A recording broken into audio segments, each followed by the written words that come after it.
Hello everyone, welcome to UPSC Akhada. उम्मीद है आप सब लोगों ने 9th और 10th क्लास के इकोनॉमिक्स एनसीईआरटी की वीडियोस देख ली होंगी और अब इस लेक्चर से हम लोग 11th क्लास के इकोनॉमिक्स एनसीईआरटी को स्टार्ट करने वाले हैं। ये एनसीईआरटी सीरीज़ बेसिकली हमने इकोनॉमिक्स ऑप्शनल के बिगिनर्स के लिए स्टार्ट की है ताकि उनकी स्ट्रॉन्ग फाउंडेशन हम लोग क्रिएट कर सके, ताकि बाकी के जो एडवांस कोर्स में हमारे जो टॉपिक्स और कंसेप्ट डिस्कस होंगे वो समझने में आसानी रहे। तो चलिए स्टार्ट करते हैं 11th क्लास की इकोनॉमिक्स एनसीईआरटी से। 11th क्लास की economics NCERT basically Indian economy के डेवलपमेंटल एक्सपीरियंस को शो करती है। इंडियन इकोनॉमी के बारे में डिस्कशन होएगी यहाँ पे, कैसा हमारा डेवलपमेंटल प्रोसेस रहा है, including British India, that is colonial period.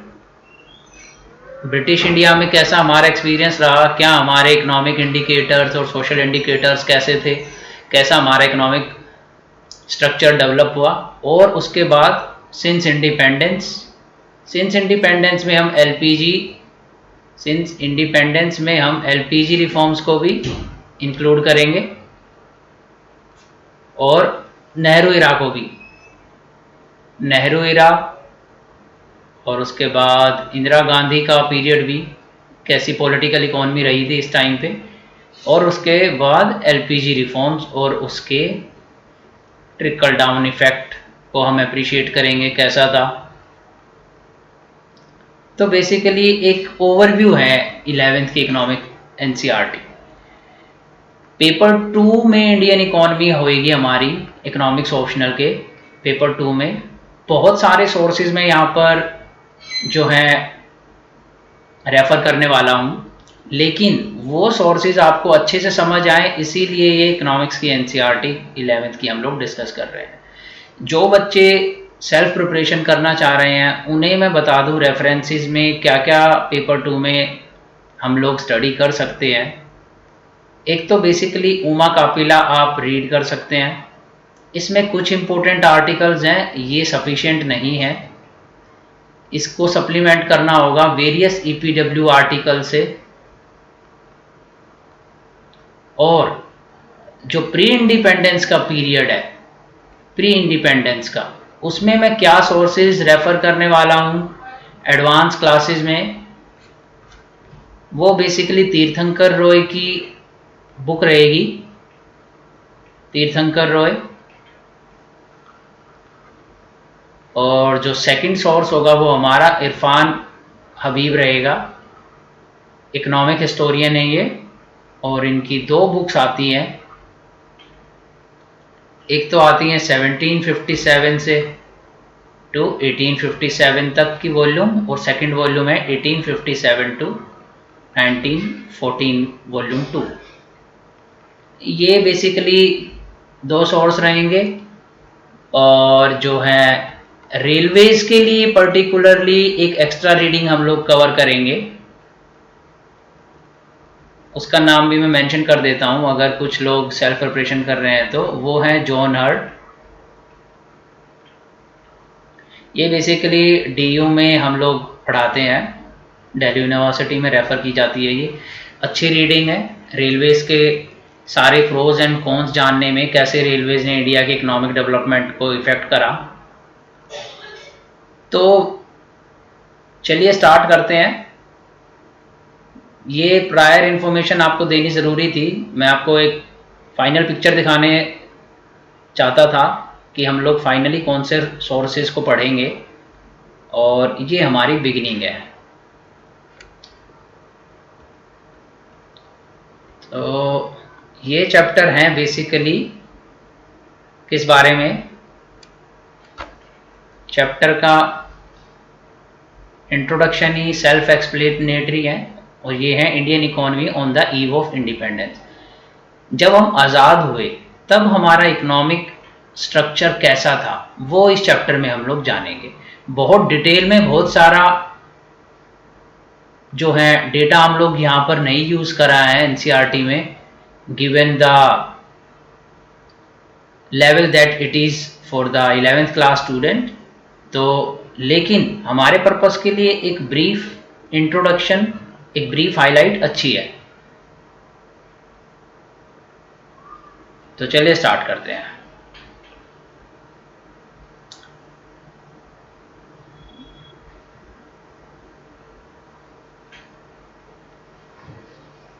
तो हम लोग सबसे पहले एक कोट को पढ़ लेते हैं। ये आप कई बार यूज कर पाएंगे एग्जाम में।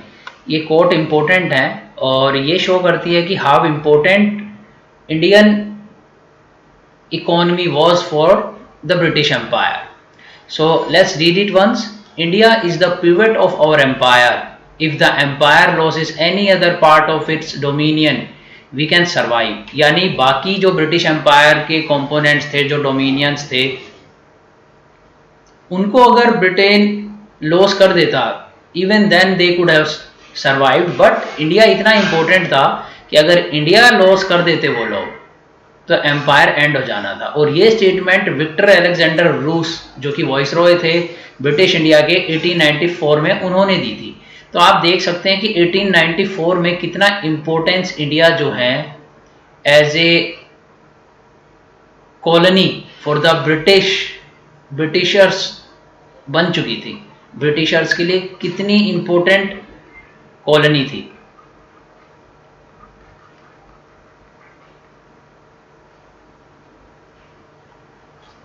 कॉलोनी ऑफ इंडिया कितनी इंपॉर्टेंट थी फॉर ब्रिटिशर्स। सो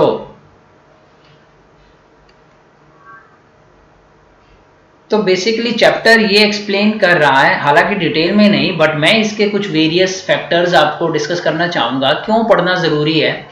एक्चुअली में इस चैप्टर की इंपॉर्टेंस इसलिए ज़रूरी है क्योंकि अगर हम प्री इंडिपेंडेंस का जो इकोनॉमिक स्ट्रक्चर है उसे समझ लेते हैं तो हमारे लिए आसान रहता है पोस्ट इंडिपेंडेंस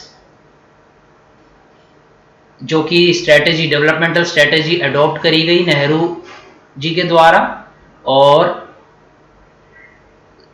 जो प्लानिंग और पॉलिसीज यूज करी गई, उसका जस्टिफिकेशन कहाँ से आता है? वो प्री इंडिपेंडेंस इकोनॉमिक जो स्ट्रक्चर था इंडिया का, उसको स्टडी करने से आता है।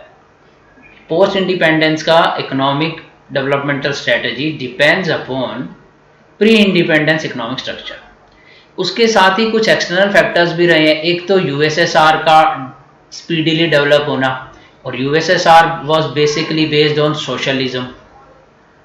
दूसरा ग्रेट रिसेशन, तो इसमें जो था पावर ऑफ मार्केट, यानी मार्केट बेस्ड कैपिटलिज्म सिस्टम जो था वो डिक्रीज हुई थी, क्योंकि यही तो वो टाइम था जब कीन्स ने सपोर्ट किया था पब्लिक एक्सपेंडिचर को। तो आप देख सकते हैं कि ये वो टाइम था 1930s का, 40s का, 1930s एंड 40s का जो टाइम था, उसने एक तरीके से इंटरनेशनली भी प्रमोट करा था सोशलिज्म को।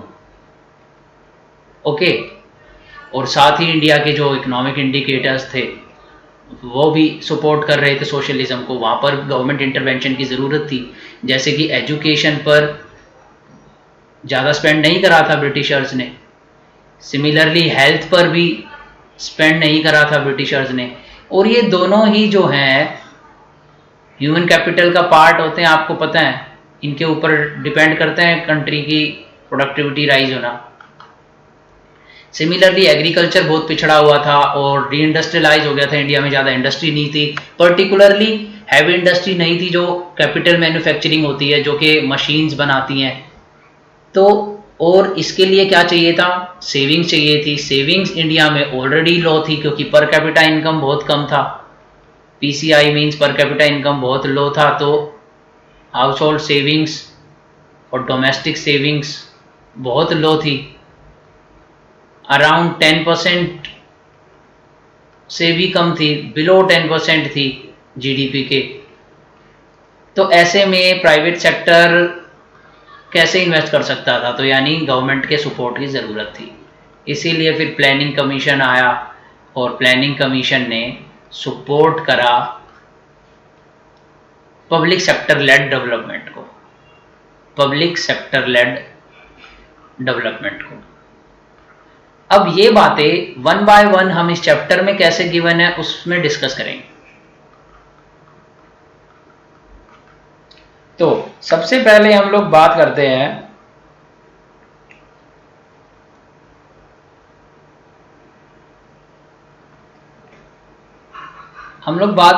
कि low level of economic development under the colonial rule कैसे था। एक तो डी इंडस्ट्रियलाइज हो गई थी, इंडिया में इंडस्ट्रीज डेवलप नहीं हो पाई थी पहले। Before the Britishers came, India जो था हब था कॉटन टेक्सटाइल्स का और सिल्क टेक्सटाइल का, और अराउंड द वर्ल्ड हमारा एक्सपोर्ट था। और उसमें जो फेमस थी जो हमारी टेक्सटाइल वो थी बंगाल की मसलिन कॉटन टेक्सटाइल। और इसमें भी एक और जो थी कैटेगरी थी, एक फाइनेस्ट वैरायटी थी, वो थी मलमल। आपने सुना होगा गाना मलमल का कुर्ता। तो ये जो थी हमारी इतनी ज़्यादा पॉपुलर थी कि जो इजिप्शियन कॉटन थी उससे भी बेटर क्वालिटी थी। लेकिन जो हमारा हैंडीक्राफ्ट थी, जो कॉटन और सिल्क टेक्सटाइल प्रोड्यूस करती थी, वो डी इंडस्ट्रियलाइज हो गई थी। क्यों? क्योंकि ब्रिटेन में क्या हुआ था, इंडस्ट्रियल रेवोल्यूशन। और इंडस्ट्रियल रेवोल्यूशन की वजह से क्या हुआ था, मशीनरी के द्वारा जो था टेक्सटाइल प्रोडक्शन होनी शुरू हो गई थी। अब मशीनरी के द्वारा तो इकोनॉमीज ऑफ स्केल का बेनिफिट हुआ इन्हें, और जो कॉस्ट थी और स्पीड थी, स्पीड भी बढ़ी प्रोडक्शन की और कॉस्ट गिर गई। तो कैसे इंडिया जो था इनसे compete करने वाला था? तो नहीं करने वाला था। तो इससे हुआ क्या, इंडिया बेसिकली रॉ सिल्क और कॉटन का एक्सपोर्ट करने लग गया, रॉ मटेरियल सप्लायर बन गया, और जो चीपर मशीनरी मैन्युफैक्चर्ड टेक्सटाइल था उसे इंपोर्ट करने लग गए। तो ये एक तरीके से हमारा डी इंडस्ट्रियलाइजेशन हुआ और हमारा कारण बना लो जीडीपी ग्रोथ और लो per capita income growth.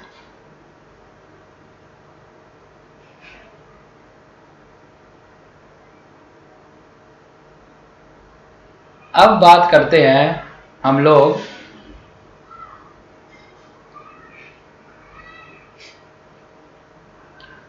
Measurement of national income. तो मेजरमेंट ऑफ नेशनल इनकम जो थी उसके लिए गवर्नमेंट ने कुछ ज़्यादा एफर्ट्स नहीं लगाए थे, लेकिन कुछ इंडिविजुअल एफर्ट्स थे जिनमें कि जो पॉपुलर वंस थे, एक तो दादा भाई नेहरू, इनके बुक के बारे में तो आप जानते ही हैं, drain of wealth 1869, drain of wealth 1869 की बुक थी। दूसरा जो था विलियम डिगबाय, ये एक फॉरेनर थे जिन्होंने एस्टिमेशन करी थी। लेकिन तीसरा जो था वो था VKR राय, ई राव, और ये काफ़ी ऑथेंटिक और सिग्निफिकेंट स्टडी मानी जाती है। इनकी स्टडी ने पाया कि इंडिया की जो जीडीपी थी कॉलोनियल पीरियड में, जो जीडीपी की ग्रोथ थी, GDP growth was below 2%, and per capita income की growth that was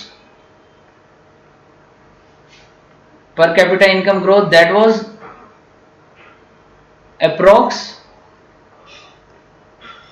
0.5%, यानी आधा %।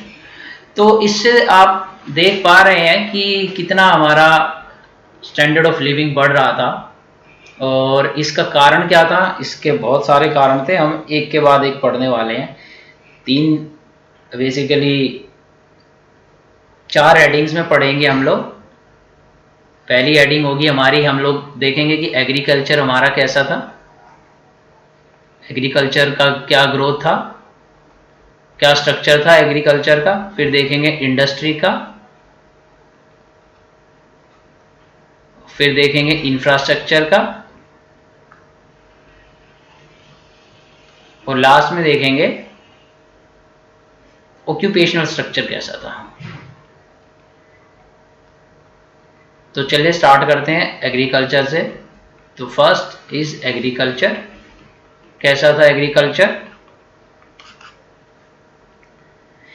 बेसिकली 85% पॉपुलेशन जो थी डायरेक्टली, नोट द वर्ड, और इनडायरेक्टली भी इंक्लूडेड है, was dependent upon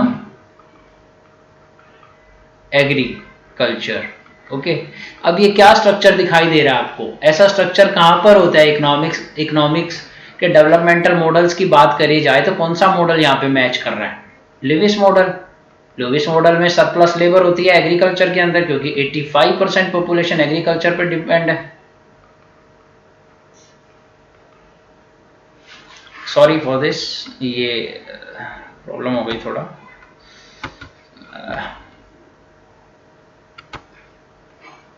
ओके, सो उसके बाद बात करेंगे हम एक ट्रेवलर की जो कि 1656 to 1668, Francois Bernier, French traveller थे ये। फ्रैंकोइस बर्नियर बेसिकली ये एक फैक्ट है और एक केस स्टडी है जो कि हम यूज कर सकते हैं। फ्रैंकोइस बर्नियर फ्रेंच ट्रेवलर थे। तो इन्होंने विजिट करा था इंडिया बेसिकली,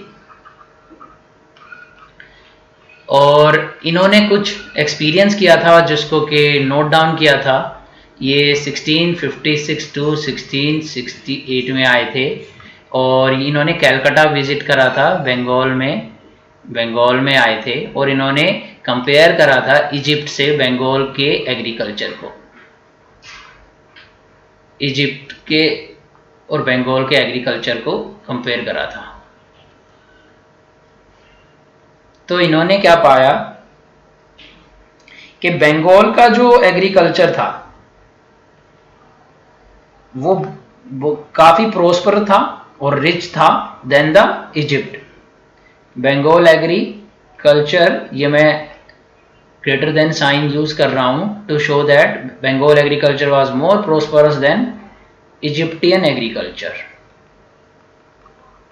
यहां पर क्या था, प्रोडक्शन की टर्म्स में भी, यानी प्रोडक्शन भी, टोटल प्रोडक्शन भी हमारी इजिप्शियन एग्रीकल्चर से ज्यादा थी, और एक्सपोर्ट में, दोनों में हम लोग डोमिनेंट थे देन द इजिप्ट। लेकिन ब्रिटिश रूल के अंडर क्या हुआ? लेकिन ये बात फ्रैंकोइस बर्नियर ने नहीं बोली है, क्योंकि फ्रैंकोइस बर्नियर का तो ये पीरियड खत्म हो गया। अब ब्रिटिश रूल में क्या हुआ? ब्रिटिश रूल के दौरान क्या हुआ भाई, हमारा जो एग्रीकल्चर के मोड ऑफ प्रोडक्शन था वो ट्रेडिशनली रहा। बेसिकली वुडन होस ही यूज होते रहे, हिंदी में बोले तो हल बोलते हैं इसे, वुडन होस थे इंडिया में ज़्यादा यूज होते थे। मोड ऑफ प्रोडक्शन यानी टेक्नोलॉजी जो थी स्टैग्नेंट थी, और जो प्रोडक्टिविटी थी वो भी स्टैग्नेंट रही। और इसका रीज़न ये भी था कि ब्रिटिशर्स ने बहुत पब्लिक इन्वेस्टमेंट बहुत कम हुई थी एग्रीकल्चर सेक्टर में, यानी British government was not interested in investing in Indian agriculture.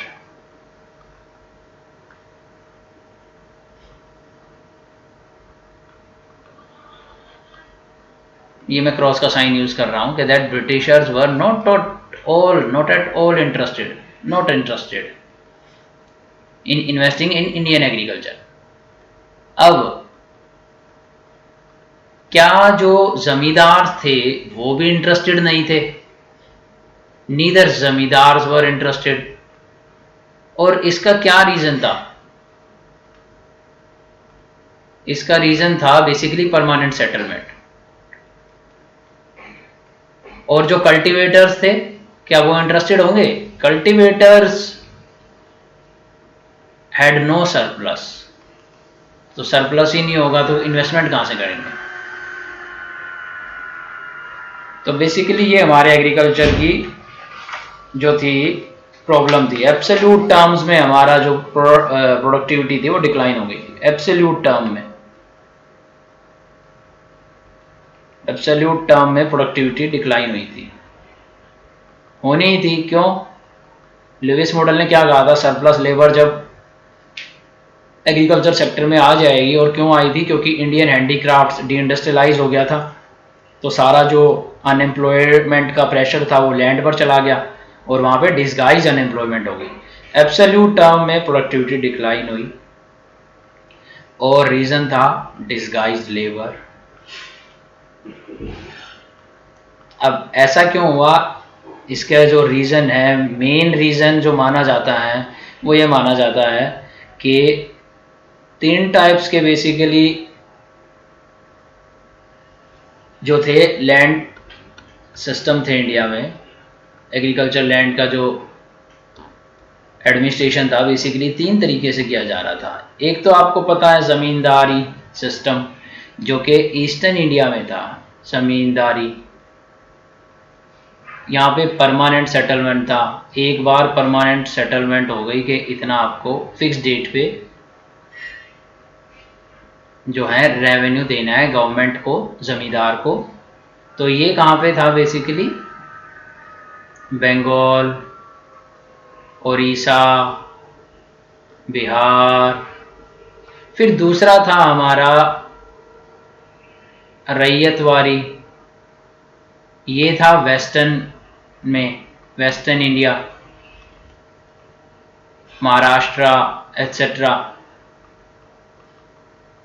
और महलवारी पंजाब की साइड में,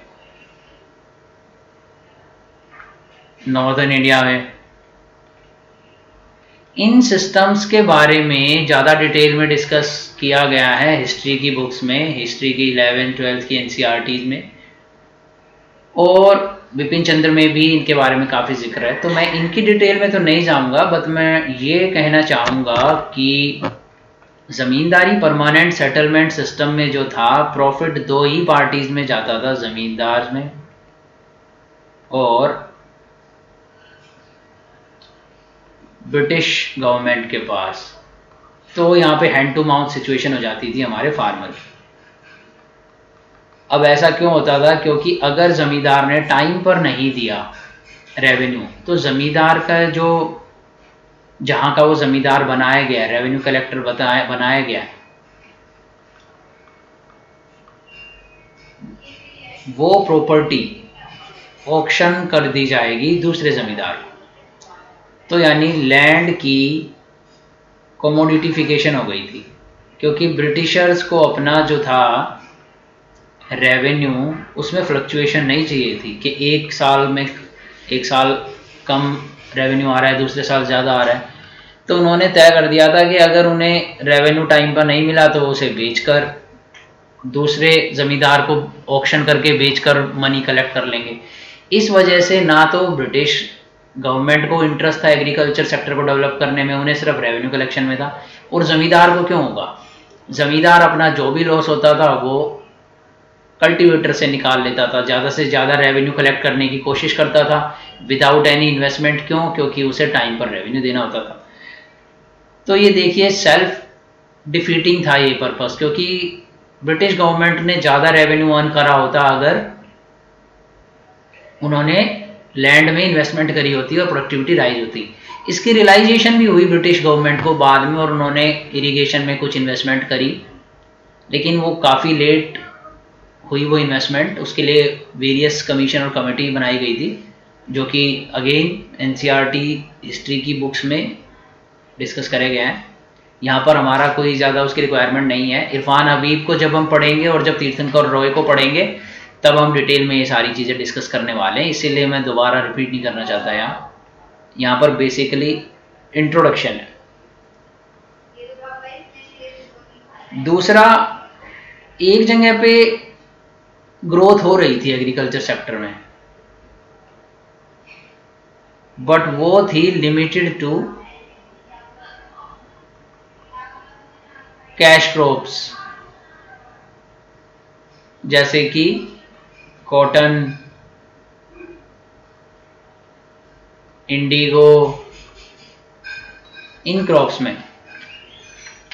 बट बाकी सेक्टर्स में जो थे एग्रीकल्चर के, फूड क्रॉप्स वगैरह, ट्रेडिशनल सेक्टर्स जो थे, जो कि कैश क्रॉप्स नहीं थे, वहां पर कोई ज़्यादा ग्रोथ नहीं थी, स्टैग्नेंट हो गया था, इनफैक्ट डिक्लाइन हो गया था टोटल प्रोडक्ट।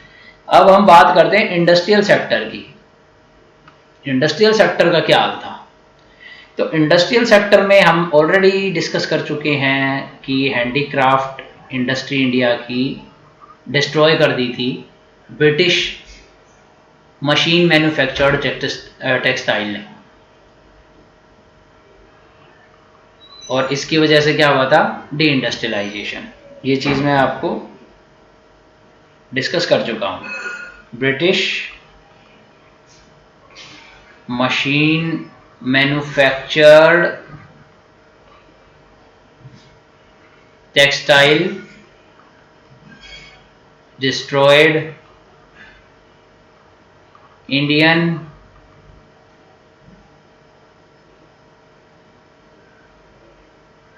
हैंडीक्राफ्ट्स। तो रीज़न भी मैं बता चुका हूँ, कॉस्ट कम्पिटिटिवनेस काफ़ी ज़्यादा बढ़ गई थी उनकी, क्योंकि मशीन से मैन्युफैक्चर हो रहे थे, ज़्यादा मात्रा में वो ज़्यादा स्पीड से ज़्यादा क्वांटिटी में प्रोड्यूस कर पाते थे, इकोनॉमीज ऑफ स्केल को ज़्यादा रियलाइज़ कर रहे थे, लेबर की वैल्यू कम लग रही थी उसमें, इंडियंस जो है हैंड से मैन्युफैक्चर कर रहे थे। साथ ही टैरिफ पॉलिसी भी उनकी बायास थी। टैरिफ पॉलिसी बायास थी। कैसे? अब जब इंडिया एक्सपोर्ट करेगा ब्रिटेन को, तो वहां पर जो होगी इंपोर्ट ड्यूटी हायर होगी, बट जब इंडिया इंपोर्ट करेगा तो इंपोर्ट ड्यूटी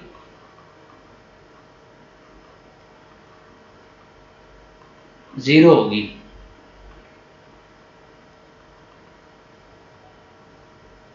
तो इससे क्या होगा? यानी प्रोटेक्शन ही नहीं मिल रही है हमारी इंडस्ट्रीज को तो डेवलप होने के लिए, और उनकी इंडस्ट्रीज को डेवलप होने के लिए प्रोटेक्शन मिल रही है। जिसे क्या बोलते हैं? Infant industry argument, infant industry protection, क्योंकि उनकी इंडस्ट्रीज ग्रो कर रही थी, तो उन्हें नई नई थी, तो उन्हें प्रोटेक्ट करा जा रहा था।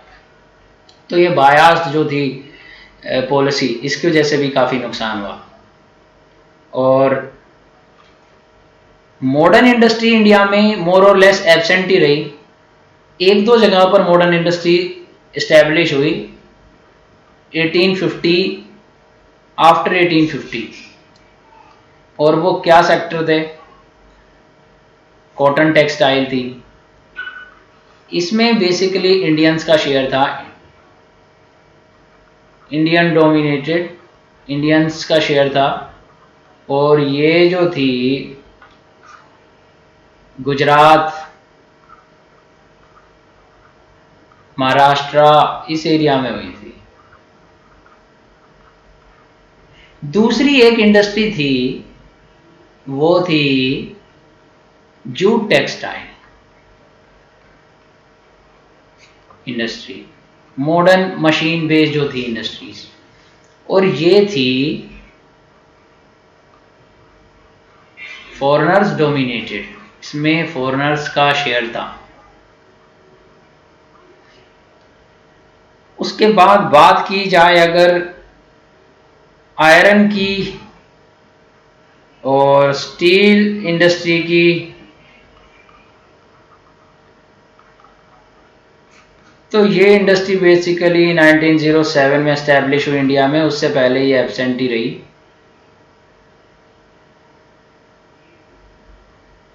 टाटा ने जो है एयरलाइंस में भी इन्वेस्ट करा, एयरवेज में, एयरलाइंस में, एरोप्लेन में 1932 के अराउंड। यहाँ पर आपको डायग्राम दिया गया होगा, एक पिक्चर मैं दिखा देता हूँ।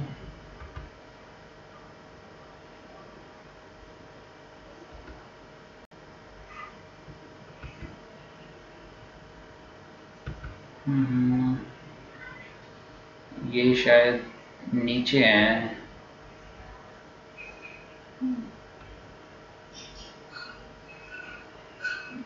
सॉरी वो ऊपर चली गई है शायद, आप देख लीजिएगा, उसे क्रॉस चेक कर लीजिएगा। अब ओके, अब कुछ सेकेंड वर्ल्ड वॉर के बाद जो है इंडस्ट्रीज में इन्वेस्टमेंट हुई, मॉडर्न इंडस्ट्रीज में, वो थी आफ्टर सेकेंड वर्ल्ड वॉर। कुछ इंडस्ट्रीज में इन्वेस्टमेंट हुई, वो क्या थी? वो थी आपकी paper industry, sugar industry. Second world war के बाद इसमें इन्वेस्टमेंट हुई। और एक और इंडस्ट्री थी आपकी सीमेंट इंडस्ट्री। सीमेंट इंडस्ट्री में भी इन्वेस्टमेंट हुई।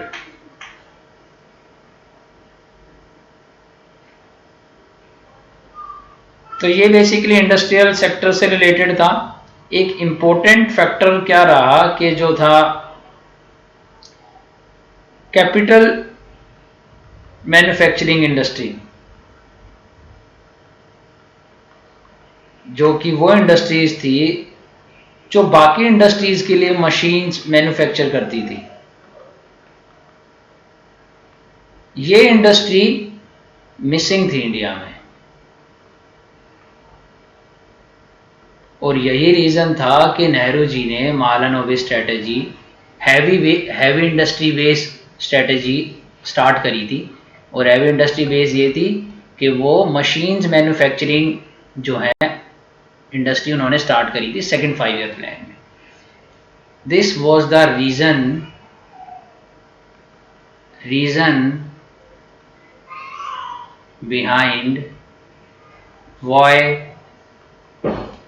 नेहरू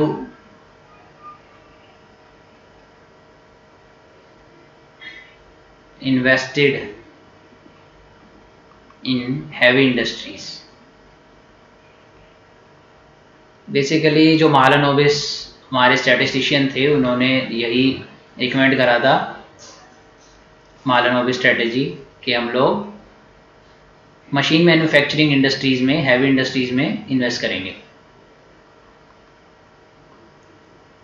सेकंड प्लान भी बोला जाता है, सेकंड 5 ईयर प्लान और महालनोबिस प्लान भी, महालनोबिस स्ट्रेटेजी। अब बात करते हैं फॉरेन ट्रेड की। तो फॉरेन ट्रेड की बात अगर करी जाए तो इंडिया जो था ऑलरेडी डिस्कस कर चुके हैं, क्या बन गया था? Exporter of raw materials, exporter of raw material. Foreign trade की बात करें अगर, तो India became exporter of raw material. और रॉ मटेरियल में क्या था? Cotton, raw silk, would. बाद में ये वुड म्यांमार से भी करने लगे वो एक्सप्लॉयटेशन ब्रिटिशर्स। शुगर और इंडिगो एंड जूट, नील की खेती। तीन कटिया सिस्टम जो था इंडिगो से रिलेटेड ही तो था, तीन कटिया सिस्टम।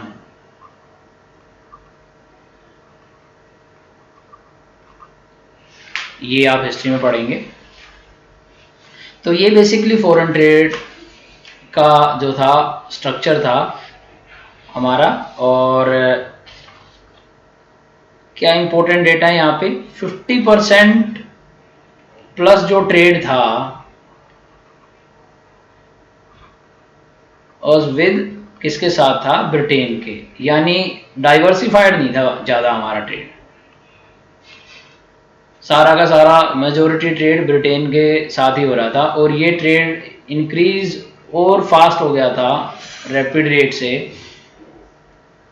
आफ्टर 1869। क्यों, ऐसा क्या हुआ था 1869 में? स्वेज कैनाल बन गई थी। स्वेज कैनाल क्या थी, ये देख सकते हैं आप, यहाँ पर ये डायग्राम दिया है।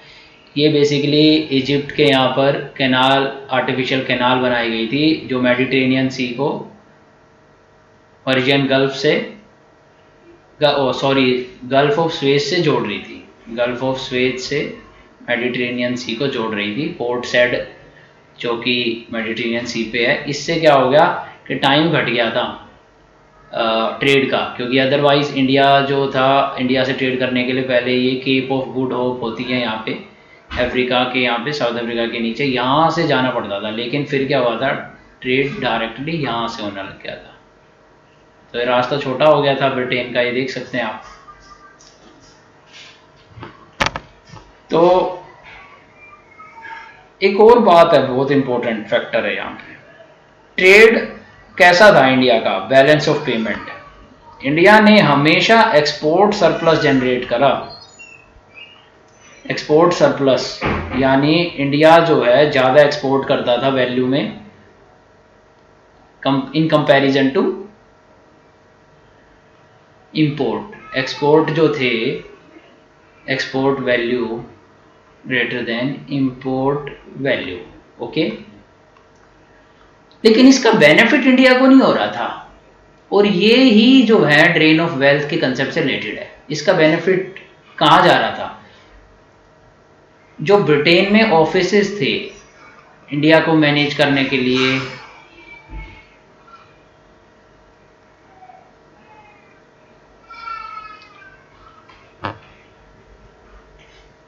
Secretary of state,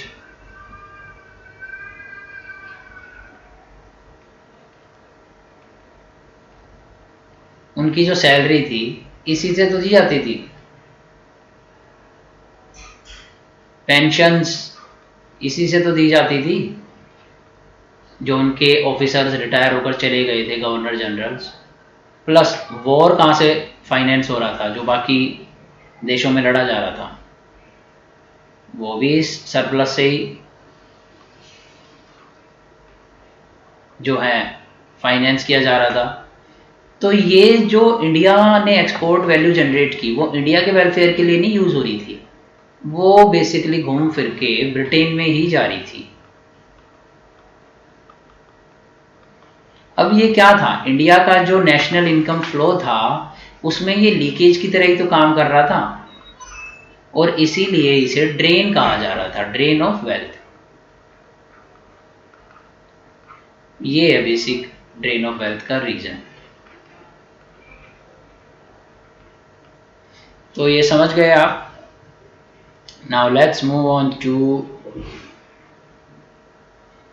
another aspect, that is demographic condition कैसी थी इंडिया की। क्या बहुत ज्यादा पॉपुलेशन थी उस टाइम या कम पॉपुलेशन थी? डेमोग्राफिक कंडीशंस, तो डेमोग्राफिक कंडीशंस अगर देखा जाए तो 1921 का ईयर जो है क्रिटिकल माना जाता है। वाई? क्योंकि ये जो ईयर था ये बेसिकली डिवाइड करता है first and second stages of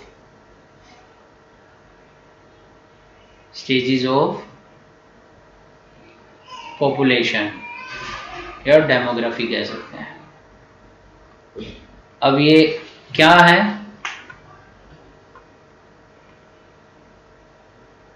first stage and second stage, जो पॉपुलेशन ट्रांजिशन यानी डेमोग्राफिक ट्रांजिशन की जो फर्स्ट स्टेज होती है, उसमें क्या होता है, फर्स्ट स्टेज में high birth rate followed by high death rate. Birth rate और डेथ रेट दोनों हाई रहती है।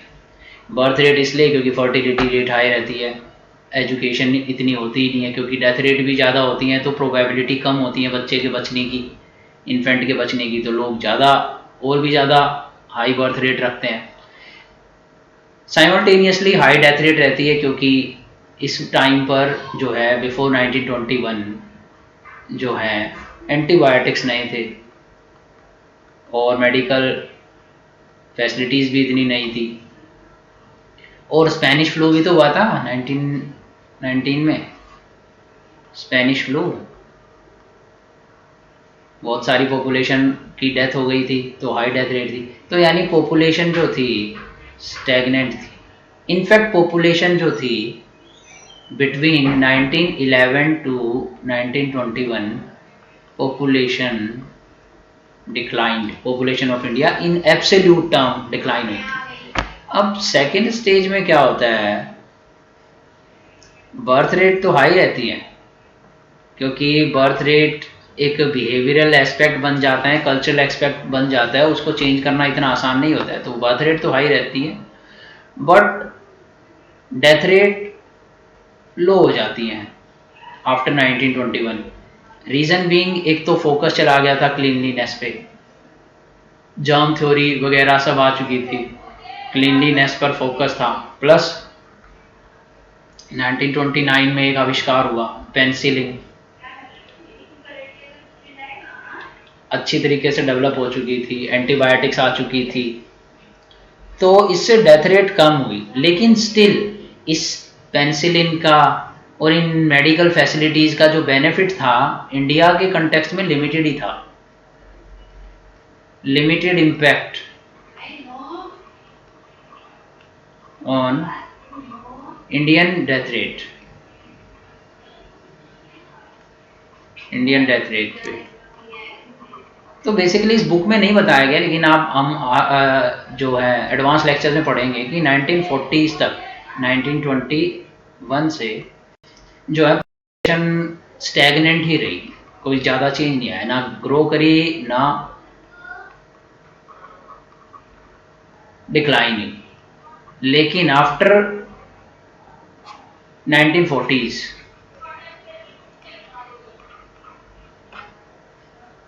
थर्ड स्टेज में हम एंटर हुए क्या, नहीं, हम थर्ड स्टेज में बाद में एंटर होंगे जब हमारी बर्थ रेट डिक्लाइन होनी शुरू होगी। लेकिन यहाँ पर डेथ रेट क्योंकि डिक्लाइन होनी शुरू हो गई थी आफ्टर 1940s, तो यहाँ पे थर्ड स्टेज की हम बात नहीं कर रहे हैं, लेकिन डेथ रेट जो थी डिक्लाइन होनी शुरू करी तो पॉपुलेशन बढ़ जाना शुरू करा। यानी 1940s के बाद पॉपुलेशन स्टार्टेड ग्रोइंग, पॉपुलेशन की ग्रोथ भी जी for growth and absolute term में भी ए फॉर एब्सोल्यूट टर्म 80। तो ये हमारा डेमोग्राफिक डेवलपमेंट रही। अब सोशल इंडिकेटर्स के बारे में भी बात कर ली जाए कि क्या सोशल इंडिकेटर्स थे, कितना सोशल सेक्टर पर स्कीम्स पे, हेल्थ पे, एजुकेशन पे स्पेंडिंग हो रही थी। सोशल इंडिकेटर्स की तो और भी बुरी हालत थी। सोशल इंडिकेटर्स में हम लोग किसके बारे में बात कर सकते हैं, पहला तो इंडिकेटर आप ले लीजिए overall literacy. Overall literacy rate क्या थी, जस्ट 16%। आज कितनी है overall literacy, please comment in the comment section. और फीमेल की तो और भी लो थी 7%, जस्ट 7%। आज कितनी है वो भी आप कमेंट कीजिए, रिवाइज कीजिए, देखिए उसे। जो सेकंड था वो था इन्फेंट मोर्टेलिटी रेट, जिसको कि हम IMR से इंडिकेट करते हैं, और ये होता है 1000 बच्चों पे कितने इन्फेंट एक साल से पहले उनकी डेथ होगी। इन्फेंट एक साल से पहले के बेबी को कहते हैं, जो एक साल का नहीं हुआ है। इन्फेंट मोर्टेलिटी रेट थी इंडिया में 218,000 बच्चों पे। आज कितनी है, 33, which is a very good improvement, huge improvement.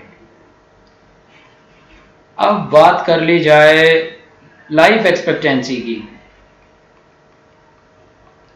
Life expectancy कितनी है आज, टुडे इट इज 69 और अर्लियर कॉलोनियल पीरियड में ब्रिटिश पीरियड में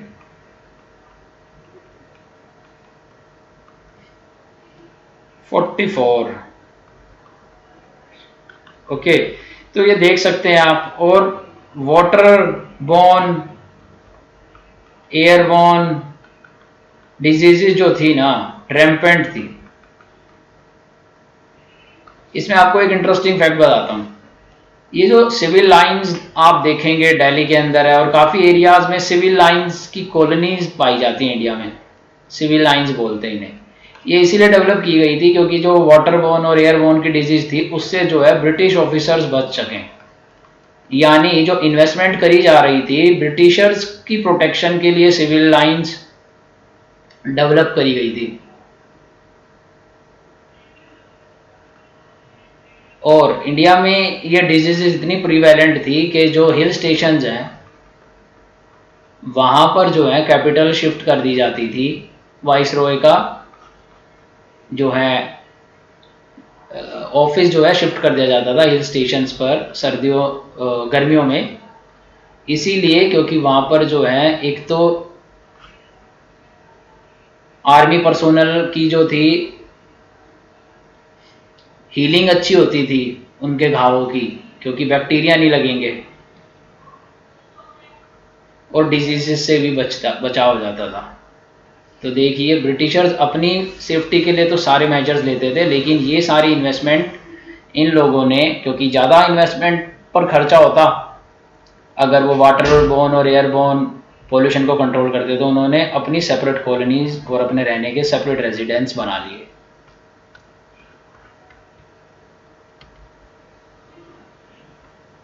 अब बात करते हैं हम ऑक्यूपेशनल स्ट्रक्चर की।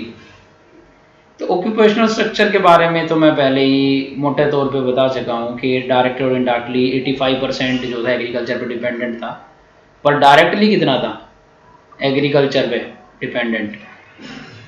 70 to 75%। और इंडस्ट्री पे बहुत ही कम, क्योंकि डी इंडस्ट्रियलाइज कर दिया था इंडियन हैंडीक्राफ्ट्स को, तो दैट वाज 10%। अब बात करें अगर हम लोग सर्विसेज की,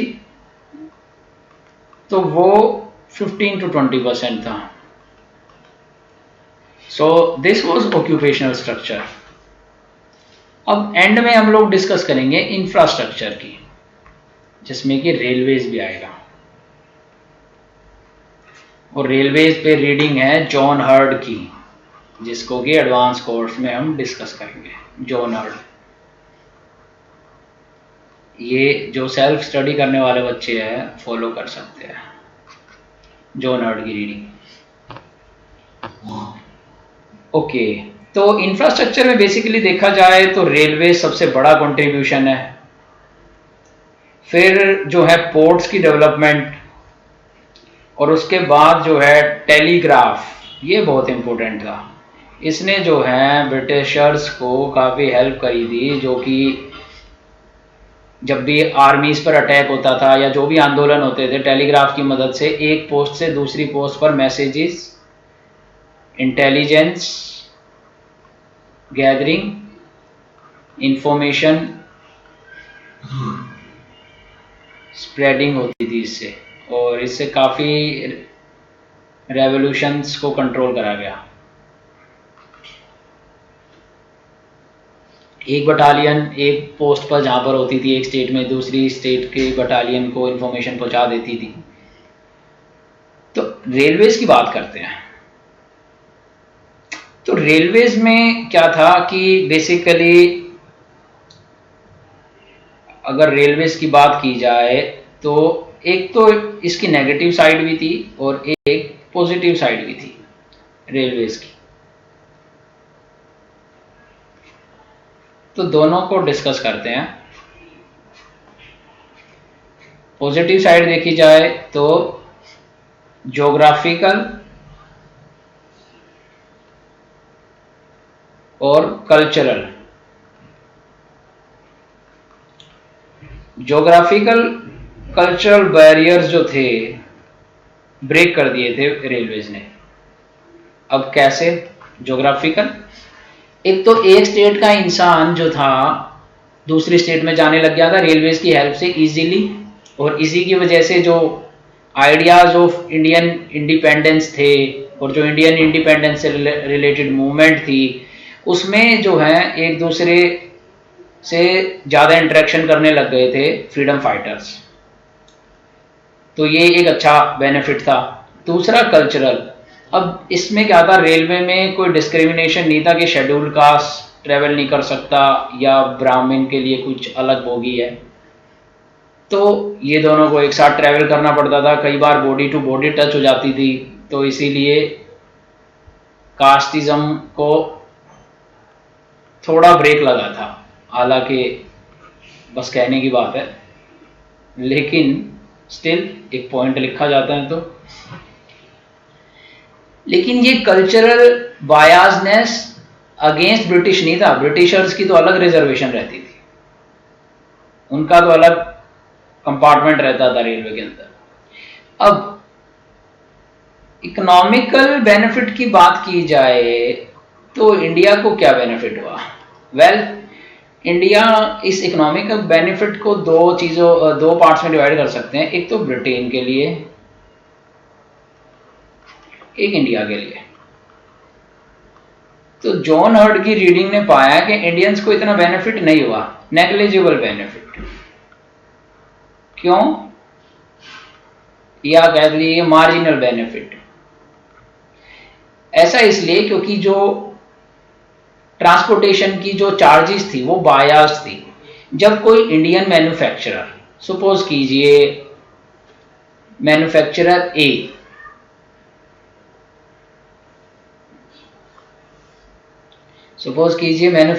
ए, जो था इंडिया का, वो दूसरी स्टेट में जो प्रोड्यूसर था स्टेट बी में, दूसरी स्टेट में सेंड करना चाहता था रॉ मटेरियल को।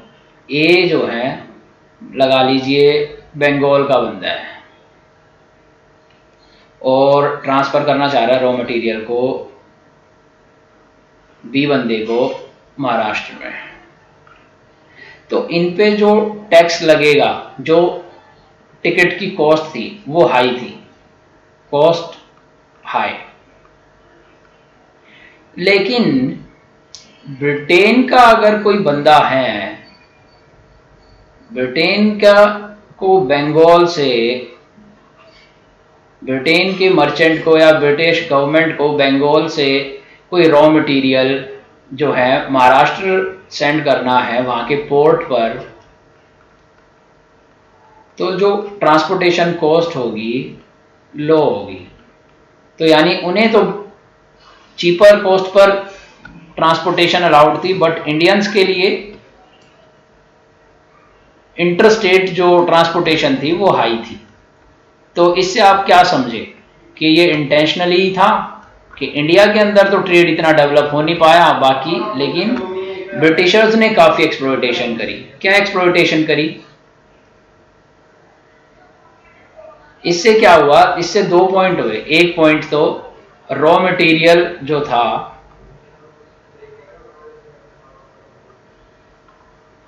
हिंटरलैंड, यानी जो विलेज दूर दराज के हिंटरलैंड एरिया से, हिंटरलैंड से ब्रिटेन में भेजा जाने लगा। ईजियर हो गया ये रेलवेज की मदद से। दूसरा फायदा ये हुआ कि जो ब्रिटिशर्स के जो मैन्युफैक्चर्ड गुड्स थे, finished goods from Britain found market in hinterland. अब रेलवेज की हेल्प से ब्रिटेन अपने गुड्स भी पहुंचा सकता था हिंटरलैंड में। एक तीसरा फायदा भी आपको बताता हूं। रेलवेज की हेल्प से ट्रूप्स की मूवमेंट फास्ट हो गई थी। एक स्टेट से दूसरी स्टेट पर यानी बॉर्डर्स पर ट्रूप्स भेजना आसान हो गया था, यानी सिक्योरिटी भी बढ़ गई थी। तो इंडिया के लिए जो बेसिकली रेलवेज था वो डेवलप हुआ, लेकिन इंडिया की हेल्प, इंडस्ट्रीज को हेल्प करने में या इंडिया को डेवलप करने में ब्रिटेन इंटरेस्टेड नहीं था। वो एक इनडायरेक्ट जो था बेनिफिट इंडिया को हो गया, अनइंटेंशनली बेनिफिट हो गया, जो भी बेनिफिट रेलवे से हुआ, लेकिन इंटेंशनली बेनिफिट ब्रिटेन को ही हुआ। ब्रिटेन को एक और फायदा भी हुआ, ब्रिटेन के पास जो सरप्लस कैपिटल थी ब्रिटिश इन्वेस्टर्स की, उसको भी रेलवेज में जो है इन्वेस्ट करा गया और अश्योर्ड रिटर्न दिया गया 5% का। तो यानी जब प्रॉफिटेबिलिटी ब्रिटिशर्स कैपिटलिस्ट की घट रही थी ब्रिटेन के अंदर, तो वो प्रॉफिटेबिलिटी जो है इंडिया में अश्योर्ड करी गई। तो यानी ये पॉइंट भी लिख लेते हैं, British capitalist were assured 5% return in railway investment in India. Okay, last में हम एक पॉइंट और डिस्कस करते हैं, वो है वाटरवेज। अब वाटरवेज की इतनी अच्छी डेवलपमेंट नहीं रही इंडिया में। एग्जाम्पल के तौर पे हम कहें, अगर जो वाटरवेज में इनलैंड वाटरवेज जो था, एक तो कोस्टल था और एक इनलैंड था। तो इनलैंड वाटरवेज में बेसिकली ओडिशा की कोस्ट कैनाल, ये ब्रिटिशर्स ने डेवलप करी, लेकिन रेलवेज ने इसे डेवलप नहीं होने दिया। क्यों? क्योंकि रेलवेज कोस्ट कॉम्पिटेंट थी ज़्यादा इस कोस्ट कैनाल से। तो यानी railways was more cost competent than the